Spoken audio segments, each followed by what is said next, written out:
Well, welcome back to Hueytown High School. It's day one of history class. If you didn't make it, if your schedule was changed after the first day, if you're just not going to enroll in school till Labor Day, these are the notes that you need to know. I started teaching on day one. I started reviewing 8th grade ancient world history. All right, what do you remember about it? You should have covered the world's major religions. You should have covered Hinduism. You should have covered Buddhism. You should have covered Judaism, Christianity, and Islam. If your teacher didn't cover those, they didn't do their job. All right? Now, if you look at how everything in the world played together in 8th grade, we were building up towards something. We were building up towards modern day. I pick up where your 8th grade teacher left off. I'm going to expect you to know how Judaism, Christianity, and Islam come together. All right? When we get into the world wars and we get over into China and India and start bringing those guys in, I'm going to expect you to know about Hinduism and Buddhism just a little bit. You don't have to know the tenets of it. You don't have to know all of the Vedas or anything like that. But I need you to understand that they're different and they think differently from us. All right? One of the biggest things the first 9 weeks we're going to have to deal with is religion. And I know people hate to talk about that. Oh, it's public school, he said religion. Yeah, that was what world history revolves around. And a lot of that religion has to do with Christianity and Islam and them not getting along. And so we're going to have to, in Europe, we're going to have to find a way to get to the markets of Asia without going through the Muslims in the middle because we ain't getting along. All right? That being said, let's step back. Go all the way back in world history to your first chapter that you really, really enjoyed, and that was probably the Greeks. The Greeks invented oration, which is the ability to, the art and science of speaking and talking to a crowd, and plays. They invented entertainment.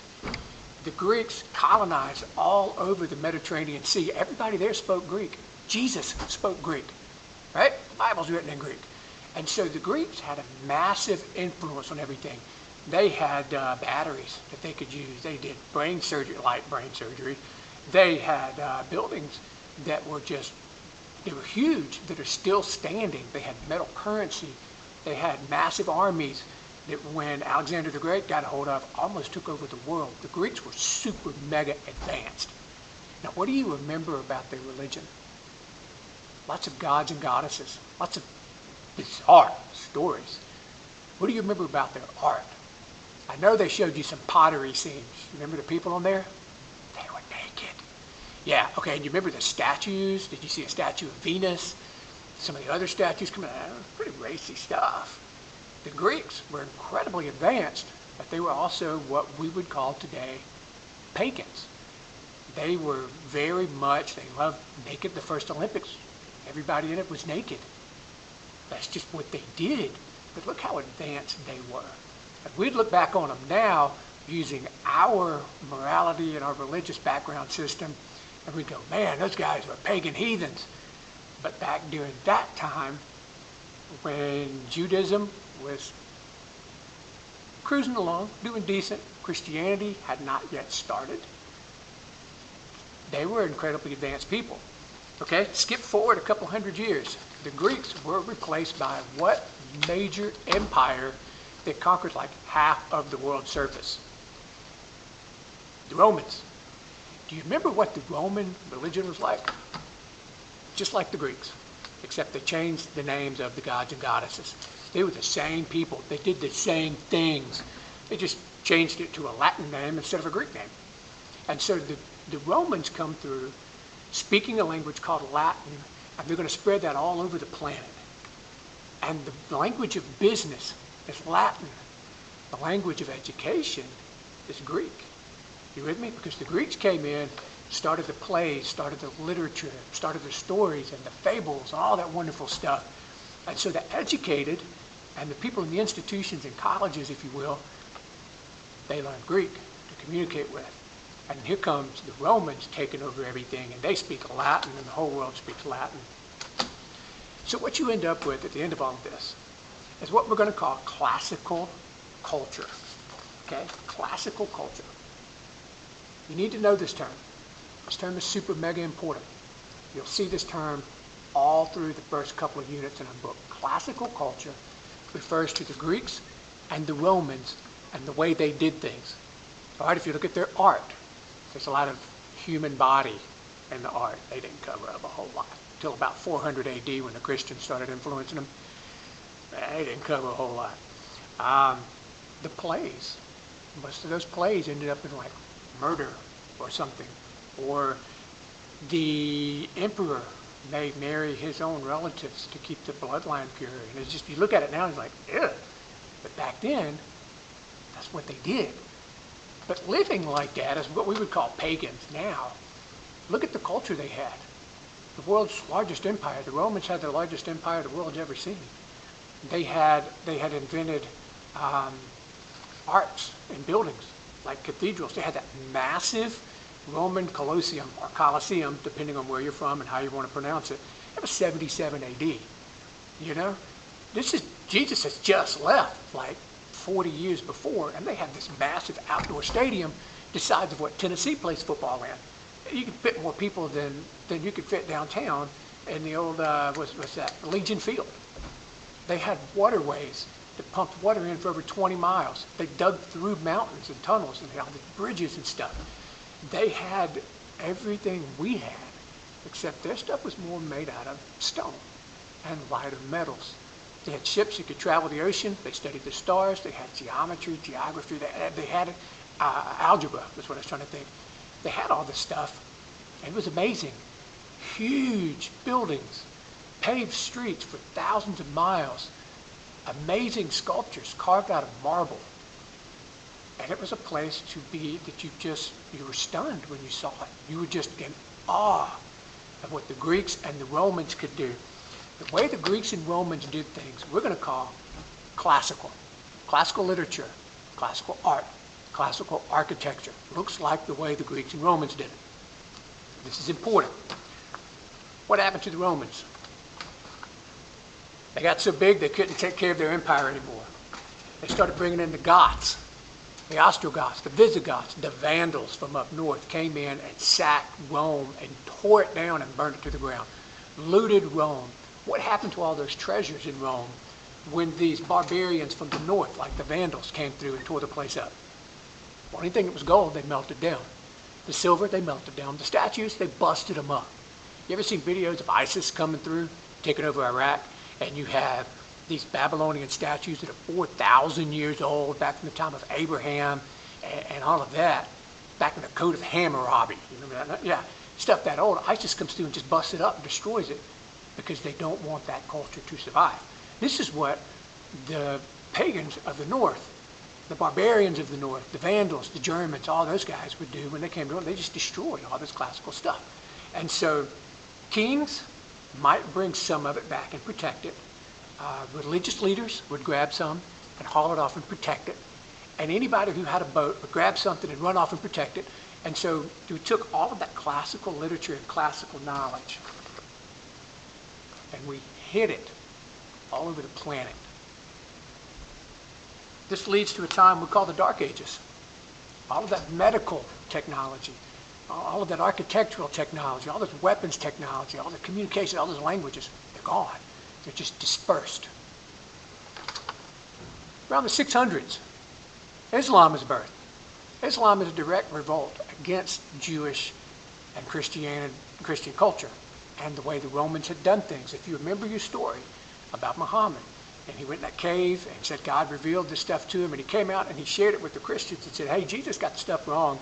I have what Jesus should have said. And the Christians are like, well, why would we believe that? Because then we wouldn't be Christians anymore. So then he went to the Jews. Hey, Jesus got it wrong. And the Jews are like, well, yeah, he did, because who's Jesus? So neither one of those groups would accept his teachings, so he started a new religion, Islam. And Islam is going to take over that whole desert region down there. It's just designed differently from the others. It becomes incredibly attractive to people who have been subservient and have been raided by peoples all of their history, and it just spreads like wildfire. Now, one thing Islam did that was different from the others is that they made libraries, and they focused on art, architecture, languages, math. They protected a lot of the classical works that had disappeared during the Dark Ages. Back to Europe, the Dark Ages. Kingdoms become tiny. Kingdoms become a castle that a rich guy builds and can defend, and his kingdom is as far as he can ride in a day or two, as far as he can defend. And raiders are just coming and going. There's hundreds of kingdoms. They're tiny. When you think of kingdoms, you think of Camelot, big gold, and this wonderful palace. And quite frankly, most of it was like a wood fort in the woods with a couple of people in it. A couple of good kingdoms, not much to speak of for most of Europe. It's the Dark Ages. The languages are lost. The technology is lost. And then comes the blessing in disguise. The Vikings. Here we go, the Vikings. Between the 800s and the 1200s, the Vikings will come back through Europe. And you remember the Vikings. Kill, rape, pillage, and burn. Yeah, the Vikings. They are reuniting a lot of these old kingdoms by accident through warfare. Every time they would raid a place, they would take the best and brightest out. They'd make them slaves. They'd bring them back to Scandinavia. And these people would start talking. And the languages come back together. I've been to Paris. I've been to Paris. Wow, what'd you find out? And languages like Latin. The only people who could speak Latin were people who were being protected by the Roman Catholic Church. Well, we start pulling these guys out. They start traveling with the Vikings. They might go someplace and find a book written in Latin that had been kept since the fall of the Roman Empire, or a statue or something. And they would interpret this stuff. And slowly, the revelation that we used to be bigger and better than we are now comes back out. The medicine or the medical technology starts to ease back out. And it's no longer about, well, throw some chicken bones and stick a leech on it and let's see if it gets better. We start to actually seek cures. And we start to understand causes of things. And thanks to the Vikings, going from one end of Europe all the way into Asia, they're bringing a lot of this exposure back of what the world used to be. Around the 1200s, the Mongols come rolling through Asia. They're going to take over everything from the Pacific to the Middle East. At one point, the Mongols and the Vikings invade Ukraine at the same time, and they meet. And the Vikings are like, wait, y'all from where? And the Mongols are like, no, I speak Mongolian, because Abla is Mongolian, right? Yeah. But we have met. We have once again at least recognized that there are people all the way on the other side of the world. It's the first time the world has been brought together since ancient Rome. All right? The Mongols will come in and they will settle Muslim territories, and they will start to build kingdoms and will start to prosper and flourish and become attractive. And a lot of the old math and medicine and things will start to be reestablished. Because one thing about a giant conquering empire that's good is that they conquer everything and they have peace. Remember Pax Romana? 400 years without a massive world war? Yeah. Right now, well, we had a period you'll get in U.S. history called Pax Americana, where we keep the world from fighting. It may or may not be over, but whatever. And so what we're going to see is the rebirth of some of these technologies, of the interest. We're going to see some of these classical things brought back together and put in libraries and palaces. And then comes Crusades. Between 1093 and late into the 1200s, depends on how you want to define Crusades. Historians define them differently, but if it's a formal, the Pope is raising people in the name of the Catholic Church to kill Muslims, those stopped about the end of the 1200s. Smaller crusades will keep going, 1400s. Catholics will raid Northern Europe to get rid of the last of the pagans and try to convert everybody there to Catholicism. We call those the Northern Crusades. They're individual crusades that come and go up until, I think, like the 1600s. We have colonies in America, and people are still like, we need to go crusade. No, you need to calm down. Anyway, crusaders will go to the Middle East, and they'll start mixing with these Muslims. And they'll start bringing back some of the old classical things. Some statues are seen, some of the money, some of the buildings, ancient structures that we didn't know existed, but they've been there for 500 years. And the people bringing this stuff back to Europe starts telling stories about how wonderful it used to be, or how wonderful it is over there. And the people of Europe are like, But I thought God loves us the most, so why aren't we that advanced? And it gets people thinking, and it challenges people's perception of their reality, and in some way, their religion. I don't want to go too far with that. But the Crusades will bring back a taste of what the world used to be and how advanced it used to be. You with me? You see what we're talking about? Okay, good. With the Crusades, we're going to rediscover the classics. Classical art, classical medicine, classical books, plays. Plays will start to boom. Oration, fables, stories, maps of areas that Europeans didn't even know existed, but ancient people like the Greeks and Romans did know and traveled to. And the world is going to start to wake up. Meanwhile, there's been a small group of people. There's always a small group of people who survives, and they hang on to the old ways, and they keep things going. There has always been a road that you can walk or take animals down that goes from the Mediterranean Sea to the Pacific Ocean. It's called the Silk Road. There have always been a few people who will travel from Europe all the way to the Pacific, and they'll go through Mongol territory and Safavid territory and Chinese territory and Korean or whatever, and once they get to the edge there, they can even get stuff from Japan. But it's a well-guarded secret, and it's a well-guarded road. We don't let a whole lot of people know about it. And the things that come from that path are incredibly valuable. You might as well be buying moon rocks nowadays at the value of these things. And so with the Crusades, we start to realize the trade that's there, the wonderful things that are there that we could be having here in Europe, right? And the people of Italy are going to start sending out boats, and they're going to start traveling and trading.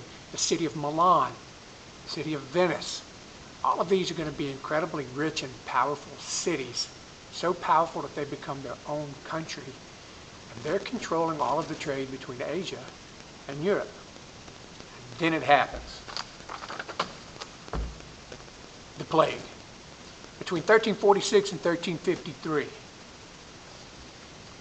fleas on the backs of rats that jumped aboard ships that came from Asia, like Mongolia and those places, down into the Mediterranean and up into Italy, thanks to the people of Milan, the people of Venice, these traders who have been traveling the Silk Road. They're going to bring fleas back. And these fleas have a bacteria that when they bite you, will cause death within 2 or 3 days. And we call it the Black Plague, right? I know you've heard about this. You probably watched videos on it because your teacher's like, finally a topic to listen to. Yeah. With the Black Plague, somewhere between 75 and 200 million Europeans died. We don't have an exact number because there was nobody counting. I mean, people died and you ran. You don't know what was causing it.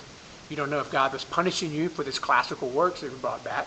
You don't know if it's germ warfare sent by the Chinese. You don't know. You're just dying. And there seems to be no rhythm or rhyme.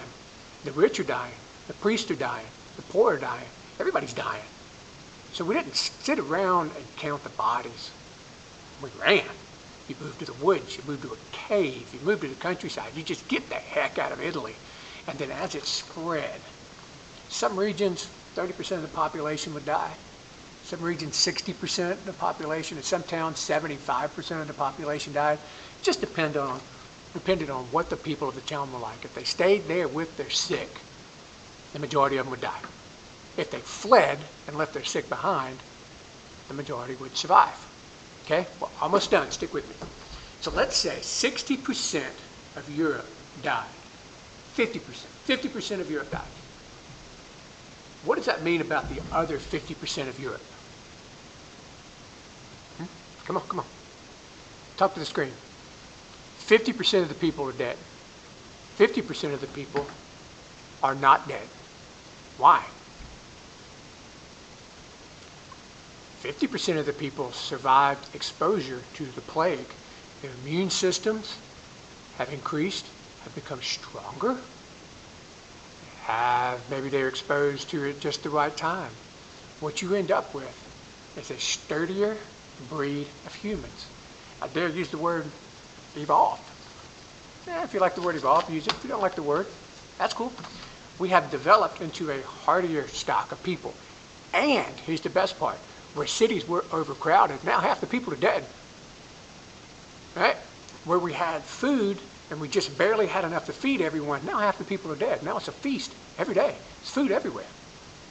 Even better, the climate shifted and got warmer, making a longer growing season, making an improved birth rate because babies didn't get sick in the winter and die like they used to.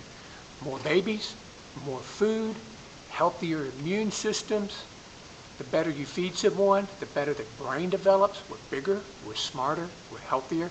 There's fewer of us, so we have more land, more space. What happens to all those farms from the dead people? What happens to them? The poor, who are homeless or landless, just move onto the land. Boom, free farm. So the people who are left are better off financially. We have fewer laborers. So if you must hire someone, you have to pay them higher wages because fewer laborers means more money to pay. And so what we end up with, thanks to the plague, is we have weeded out Europe. And we're starting over with fewer people, more food, better weather, bigger bodies, bigger brains. Everybody has a little more money. Everybody has a little more land. And we have reset the game with a lot better Europe than we had before the plague hit. And we've been exposed to the classical stuff. And we now know how to get to the Pacific. And we now have met with the Muslims, and we've now traveled the world, and we have all these Viking maps and all this technology. And so when we start up in the year 1300, about 1350 is when most people say the Renaissance started. What we're looking at is a word called the Renaissance. Renaissance is the Latin word for rebirth. Renaissance is the rebirth of humanity. It is the rebirth of the classics. It's the rebirth of science. It's the rebirth of wealth and enjoyment and art. And it's going to get really good really fast. All right, you have now had the entire lesson summarized. You are ready to catch up. And all of this, if I showed it on a sign, that's the specific factual information that you're going to want to know. Sound good? All right, man. See you tomorrow in class.